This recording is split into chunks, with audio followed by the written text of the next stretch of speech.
This document is a Women's Missionary Society ledger from between 1892 and 1897. The ledger is used as a way to keep track of information that may be needed for the future.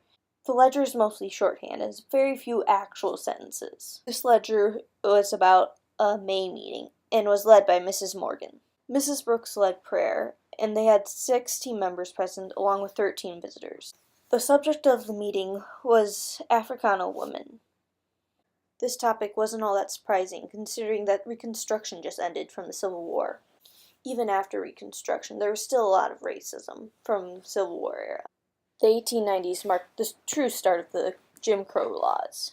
Jim Crow laws are the common name for segregation laws.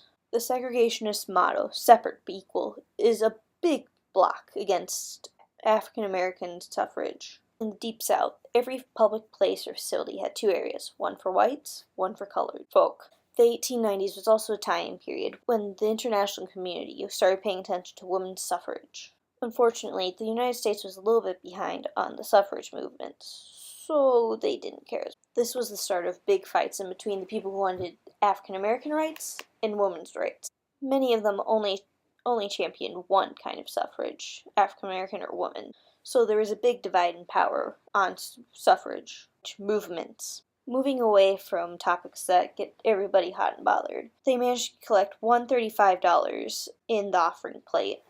This would equal $37.38 in today's dollar, which is quite a bit if you think about the fact that there's 29 people there.